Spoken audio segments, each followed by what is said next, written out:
વિદ્યાર્થી મિત્રો, કેમ છો? મજામાં? ઠંડીની સિઝન છે, ઠંડી ખૂબ લાગતી હશે અને આવા વાતાવરણમાં ભણવાની પણ ખૂબ મજા આવતી હશે. વિદ્યાર્થી મિત્રો, આપણે ગયા લેક્ચરમાં પાઠ 6 ભરત શરૂ કર્યો હતો અને પેજ નંબર 36 ઉપર જેટલું આપેલું છે એ આપણે સમજ્યા હતા અને પાઠ અધૂરો હતો. હવે આગળ પેજ નંબર 37 ઉપરથી આજે આપણે શરૂ કરીએ છીએ પાઠ 6 લેક્ચર 2.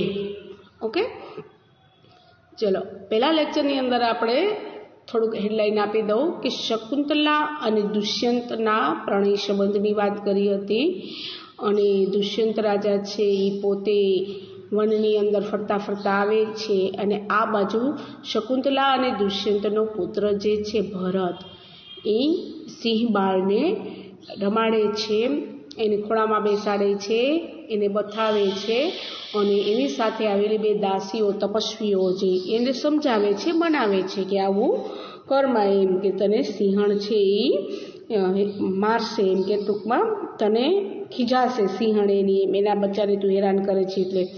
અને દુષ્યંત ઝાડની પાછળ ઊભો આશ્ચર્યથી આ બાળકને જોવે છે અને કહે છે કે આ કોઈ સામાન્ય વ્યક્તિ નથી, આ સામાન્ય વ્યક્તિનો પુત્ર નથી, આ કોઈ વીર પુત્ર હોવો જોઈએ, કારણ કે એમનું મુખ છે અગ્નિ સમાન તેજસ્વી છે. બરાબર.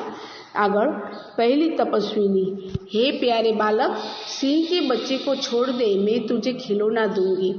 પહેલી તપસ્વીની એને સમજાવે છે પેલા બાળકને, ભરતને, કે તું એને છોડી દે, કે હું તને ખિલૌના એટલે કે હું તને રમકડું આપીશ. બાળક કહે છે હાથ પસાર કર, એટલે હાથથી આમ હાથ પસાર કર મીન્સ કે ફેલાવીને, હાથ આમાં ધરીને કહે ને એમ, કે મને પહેલે ખિલૌના દે દો, લાવો કહા હે, કે મને આવી રીતે ફોસલાવમાં કે પહેલાં મને રમકડું દે, ક્યાં છે, લાવો. दुष्यंत दूर से बालक की हथेली को देखकर स्वयं से आह, इसके हाथ में चक्रवर्तियों के लक्षण हैं, उंगलियों पर कैसा अद्भुत जाल है और हथेली की शोभा प्रातः कमल को भी लज्जित कर रही है. કે દૂરથી એની હથેળી જોઈ અને સ્વયં એટલે કે પોતાની જાત સાથે જ વાત કરે છે, આહા કેટલું સરસ આની હથેળીના ચિહ્નો છે, રેખાઓ છે, કે એની હથેળીમાં ચક્રવર્તી રાજાના લક્ષણો છે. ચક્રવર્તી રાજા એટલે કે ઘણા રાજ્યો પર વિજેતા જેને પ્રાપ્ત કરી હોય એને ચક્રવર્તી રાજા કહીએ આપણે. અને એની ઉંગલીઓ એટલે કે આંગળી ઉપર નિરીક્ષણ કરજો કે તમારી આંગળી ઉપર ઝીણી ઝાડ જેવું, જલેબીના કૂચડા જેવી ઝીણી ઝાડ દેખાતી હશે, એટલે કે ઝાડ પણ કેવી સરસ છે એમ. અને હથેલીની શોભા તો એવી સરસ છે જ્યારે પ્રાતઃ કમલ કો ભી લજ્જિત કરતે, સવારનું જે ખીલેલું કમળનું પુષ્પ હોય એને પણ શરમાવે એવી એની શોભા છે હથેળીની. दूसरी तपस्विनी, हे सखी सुहृता, यह बातों से न मानेगा, जा मेरी कुटिया में ऋषि कुमार के खेलने के लिए मिट्टी का मोर रखा है, उसे ले आ. બીજી તપસ્વીની છે એ પહેલી તપસ્વીને સલાહ આપે છે, એનું નામ શું હોય છે તો કે સુવૃત્તા. જો આવા બધા નાના નાના પ્રશ્નો છે એ એમસીક્યુ સ્વરૂપે પૂછાઈ શકે, એટલા માટે હું ધ્યાન રાખવાનું કે પેલી સખીનું નામ શું હતું વગેરે. કે સુવૃત્તાના કહે છે કે આ વાત તોથી આપણે ફોસલાવશું એમ નહીં માની, એમ જાય કે મારી કુટિયા કે મારી ઝૂંપડીની અંદર ઋષિકુમારોને રમવા માટેનો માટીનો મોર રાખેલો છે, એ લઈ આવ. પહેલી તપસ્વી, મેં અભી લીએ આતી હું, અને કે હા હું હમણાં લઈ આવું છું, એમ કરીને એ જાય છે. બાલક, તબ તક મેં इसी सिंह के बच्चे के साथ खेलूंगा, यह कहकर तपस्विनी की ओर देखकर हंसता है, કે જ્યાં સુધી લઈ આવે રમકડું ત્યાં સુધી હું આ સિંહ બચ્ચા સાથે રમીશ, એમ કરી અને ઓલી તપસ્વી સામે હસે છે. दुष्यंत, आप ही आप, इस सुंदर बालक से खेलने को मेरा मन कैसा ललचाता है, आ भरकर, धन्य है वे मनुष्य जो अपने पुत्र को गोद में लेकर उनके अंग की धूलि से अपनी गोद मेली करते हैं और पुत्र के मुख अकारण हंसी से खुलकर उज्जवल दांतों की शोभा दिखाते हैं और तुतले वचन बोलते हैं. દુષ્યંત મનમાં ને મનમાં બોલે છે કે ખરેખર ધન્ય છે એ પિતા કે જેને આ બાળકો સાથે રમવાનું સૌભાગ્ય મળે છે અને પોતે વિચારે છે કે આ સરસ મજાના બાળકને જોઈ અને મારું મન કેવું લલચાય છે આવ ભરી અને નિશ્વાસ નાખીને કહે છે કે ખરેખર એ પુત્રો એ પિતા છે એ ખૂબ ભાગ્યશાળી છે કે પોતાના પુત્રોને ખોળામાં લઈ એને એના શરીર ઉપર ચોંટેલી ધૂળથી પોતાનો ખોળો છે એ મેલો થાય છે, મેલો કરે છે અને છોકરાઓની કારણ વગરના હાસ્ય સાથે ખુલીને પોતે પણ ભાગ લે છે, હસે છે અને ઉજ્જવલ દાંતો એના બાળકોના જે સફેદ દાંતો છે એની શોભા છે એ દેખાડે છે અને તોતડું બાળકો છે એ તોતડું બોલતા હોય છે, એટલે કે તોતડા વચન બોલી અને એની સાથે રમે છે. ખરેખર એ પિતાઓ છે એ ખૂબ ભાગ્યશાળી છે, એ વાત મનમાં ને મનમાં દુષ્યંત કહે છે. दूसरी तपस्वी, क्यों रे ढीठ, તું मेरी बात कान नहीं धरता. ढीठ એટલે જીદ્દી, કે તું કેમ જીદ કરે છે, મારી વાત માનતો નથી. इधर उधर देखकर कोई ऋषि कुमार यहाँ है. दुष्यंत को देखकर, हे महात्मा, तुम ही आओ और कृपा करके इस बलि बालक के हाथ से सिंह के बच्चे को छुड़ाओ. આમ તેમ જોઈ અને બીજી તપસ્વીની કે છે કોઈ ઋષિકુમાર અહીંયા છે કે આને સમજાવે, મારું તો કોઈ વાત જ માનતો નથી એમ. તે એટલી વારમાં એમની નજર છે એ દુષ્યંત ઉપર પડે છે. તે દુષ્યંતને જોઈ અને તપસ્વીની કે છે, મહાત્મા તો જ અહીંયા આવી કે અને કૃપા કરી અને આને બળી એટલે કે આ બળવાન બાળકને આ સિંહ બચ્ચાને એના હાથમાંથી છોડાવે. दुष्यंत, अच्छा, बालक के पास जाकर और हंसकर, हे ऋषि कुमार, तुमने तपोवन के विरुद्ध यह आचरण क्यों सीखा है, जिससे तुम्हारे कुल की लाज जाती है. यह तो कोई अच्छी बात नहीं. बच्चे ने सिंह के बच्चे को छोड़ दिया. दुष्यंत એને સમજાવે છે કે એની પાસે જઈ અને હસીને કે, હે ઋષિ કુમાર, તે આ તપોવન વિરુદ્ધ શું આ કાર્ય શીખેલું છે, એમ કેમ આવું આચરણ કરે છે એમ કે જેથી કરીને તારા કુળની લાજ જાય. એમાં ઋષિ કુમાર એવા કે તપોવનના જે બાળકો હોય તો એ તો એક બધાને પશુઓને પ્રેમથી રાખતા હોય એમ, તું કેમ આવી રીતે કરે છે કે એની જે ઇજ્જત આબરૂ છે એ ઋષિકુમારોની વહી જાય એવું. યહ કામ કોઈ અચ્છી નહીં, यह तो कोई अच्छी बात नहीं है, क्या कोई सारी बात न गणाય એમ. बच्चे ने सिंह के बच्चे को छोड़ दिया. દુષ્યંતની આવી વાત સાંભળીને જ પેલા બાળકે સિંહના બચ્ચાને છોડી દે છે. दूसरी तपस्विनी, हे बड़भागी, ये ऋषि कुमार नहीं है.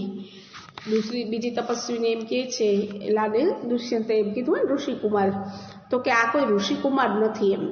दुष्यंत, सत्य है, उसके काम ही ऐसे साहस के है, ये ऋषि कुमार नहीं जान पड़ता, परंतु मैंने तपोवन में वास देख उसे ऋषि कुमार जाना था. કે આ સાચી વાત છે, આનું આવું સાહસ ભર્યા કામ છે, તો આ સાહસિક કામ તો કોઈ વીર પુરુષના પુત્ર હોય તો જ કરી શકે. ઋષિકુમાર આવું સાહસનું કાર્ય કરી શકે નહીં, એટલે એના લક્ષણો પરથી તો આ ઋષિકુમાર જણાતો જ નથી. એ વાત સાચી છે, પરંતુ એ કે તપોવનની અંદર રહે છે, તપોવનમાં રહેવાથી મને એવું લાગ્યું કે આ ઋષિપુત્ર છે.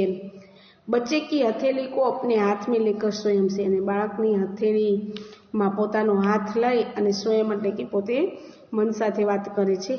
आह, जब इसका हाथ छूने से मुझे इतना सुख हुआ है, तो जिस बड़भागी का यह बेटा है उसे कितना हर्ष होता होगा.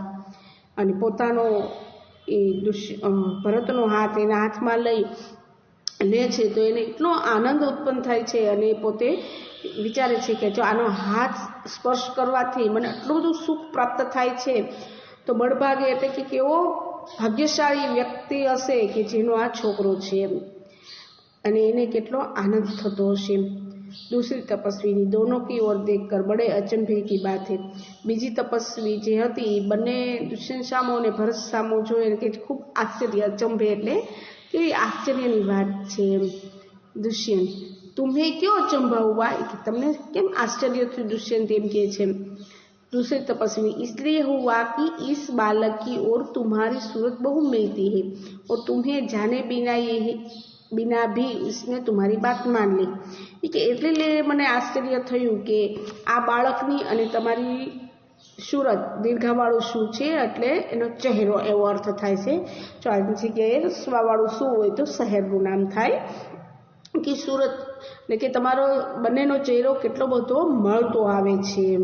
અને વળી પાછું એ કે કેટલા અમે મનાવતા હતા, સમજાવતા હતા, તો અમારી વાત ક્યારનો એ માનતો જ નહોતો, અને તમે જો એક વખત કીધું તો તમારી વાત પણ એને માની લીધી. એટલે આવું જાણી અને એમને આશ્ચર્ય થાય છે.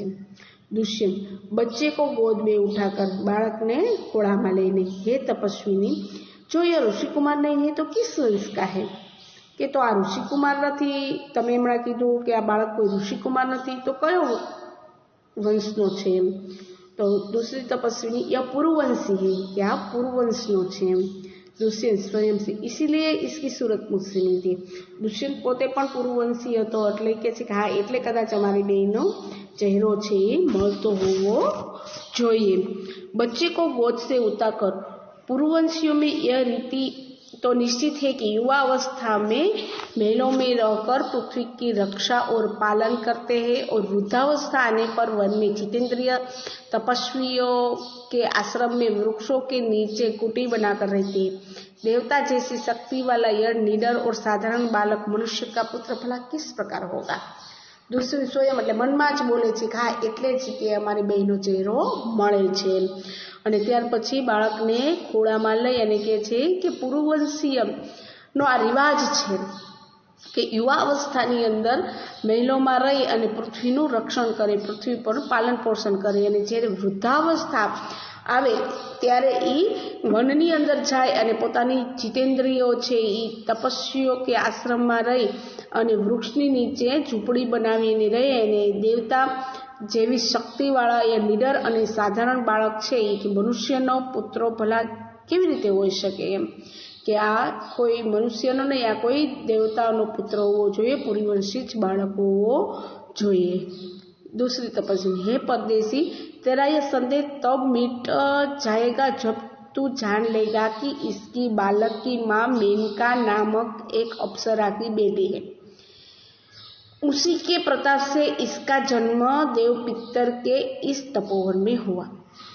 दूसरी तपस्वीनी જે હતી એ કહે છે કે પરદેશી, કે તમે જે એની પ્રત્યે શંકા કરો છો કે મનુષ્યને કોઈ દેવી જ વ્યક્તિનો કોઈ પુત્ર હોવો જોઈએ, કે આટલો બધો તેજસ્વી છે, આટલો બધો વીર છે, પરંતુ તારા એક શંકાનું સમાધાન થશે કે આ એક એવી આ બાળકની માં છે, તો એ બાળકની માં મેનકા નામની સ્વર્ગની અપ્સરાની બેટી, એટલે કે એની છોકરી છે એમ. અપ્સરા એ બાળકની માં છે, એ અપ્સરાની છોકરી છે. इसी प्रताप से इसका जन्म देव पितर की इस तपोवन में हुआ, कि એના પ્રતાપથી જ કે આ બાળકનો જન્મ છે એ આ યુગમાં એટલે કે મનુષ્ય લોકમાં થયો છે, અને આ તપોવનમાં એના કારણથી જ આ તપોવનની અંદર એ રહે છે.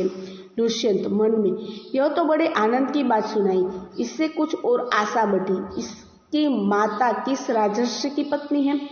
દુષ્યંત મનમાં કે વાહ, આનાથી તો ખૂબ આનંદ થયો આ વાત જાણીને એમ, અને ખરેખર તમે ખૂબ આનંદની વાત સંભળાવી, તો આનાથી એક નવી આશા જન્મી છે મારા મનની અંદર કે આની માં છે એ કઈ રાજશ્રી, કઈ રાજાની પત્ની છે, એ જરાક મને જણાવશો. तो बीजी तपस्विनी के छे, दूसरी तपस्विनी, जिस राजा ने अपनी विवाहिता स्त्री को बिना अपराध छोड़ दिया है उसका नाम मैं न लूंगी. दूसरी तपस्विनी के राजाने हूँ नाम लेवा मांगती ज नहीं, के જેની પોતાની વિવાહતા કે જેની સાથે લગ્ન કર્યા એ સ્ત્રીને કોઈ પણ કાંઈ પણ અપરાધ વગરનો છોડી દીધો છે, એ રાજાનું નામ હું લેવા માંગતી નથી, મારા મોઢામાં એ રાજાનું નામ ન આવવું જોઈએ. દુષ્યંત સ્વયં છે, પોતે મનની અંદર यह कथा तो मुझ पर लगती है, કે આ તો આની સ્ટોરી તો મારા જેવી લાગે છે એમ, મારી યારે પણ આવું થયું છે. ભલા અબ ઇસ બાલક કી માँ કા નામ પૂછું, કે સારું હવે હું આ બાળકની માનું નામ શું છે પૂછી દઉં તો મારે કદાચ શંકાનું સમાધાન થાય. પહેલી તપસ્વીની મિટ્ટી કા મોર લેકર આવી. પહેલી તપસ્વીની જે હતી એ માટીનો મોર લઈ અને આવે છે. પહેલી તપસ્વીની, હે સર્વદમન યશ શંકુત લાવણ્ય દેખ. અને પેલી તપસ્વીની એમ કહે છે કે હે સર્વદમન, આ શંકુત લાવણ્યમ એટલે એ મોરનું એક સંસ્કૃત નામ છે શંકુત લાવણ્યમ, એ કે તું જરા જો. આવી રીતે દુષ્યંત ભરત અને આ તપસ્વીનીઓ વચ્ચે વાતો થાય છે અને પાઠ છે એ આપણો આગળ ચાલે છે. આ લેક્ચરમાં આટલું આપણે આ પાઠમાં સમજીએ. નેક્સ્ટ લેક્ચર હજી એક આ પાઠનો આપણે લેશું અને એમાં આ સ્વાધ્યાય, અભ્યાસ અને અધૂરો પાઠ પૂર્ણ કરાવીશું. ત્યાં સુધી આપણે થોડો બ્રેક લઈ લઈએ.